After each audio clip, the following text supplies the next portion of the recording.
आपण पाहत आहात प्रेस मीडिया न्यूज। वालाच्या शेंगाचं रोपटं लागलं वाढीला। 1 ते 1.5 महिन्यानंतर शेंगांची मिळणार पर्वणी। पोपटी खवई यांना शेंगांची प्रतीक्षा। फेब्रुवारी-मार्च मध्ये ओढ लागते ती वालाच्या शेंगांच्या पोपटी पार्टीची।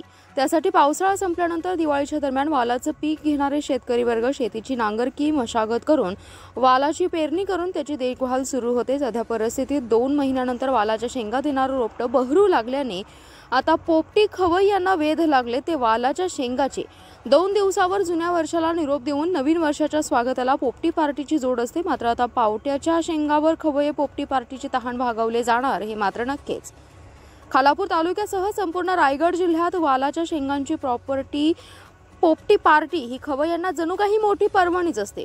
वालाच्या शेंगा तयार झाल्यानंतर सुरुवातीला चढ्या भावाने विक्री होत असली तरी पोपटी पार्टीची हौस भागवण्यासाठी मिळेल त्या भावाने शेंगा खरेदी केल्या जातात।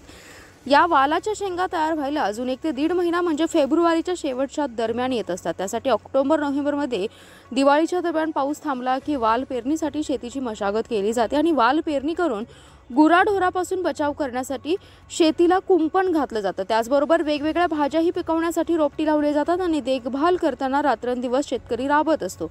आता डिसेंबर अखेर वालाच्या शेंगांचं रोपटं वाढीस लागलं असून अजून किमान 1.5 महिना तरी शेंगांची वाढ होण्यास कालावधी लागणार आहे आणि त्यानंतर वालाच्या शेंगांचं रोपटं शेंगांचं पीक देण्यास सुरुवात होईल असा अंदाज वालची शेती लावणारे शेतकरी व्यक्त करत आहेत। त्यामुळे आता नवीन वर्षाची सुरुवात आणि जुन्या वर्षाला निरोप देण्यासाठी पोपटी शौकीन खवय्ये आता पोपटीची तहान भागवण्यासाठी पावट्यांच्या शेंगांचा आधार घेऊन पोपटीची पार्टी तहान भागवणार यात काही शंकाच नाही।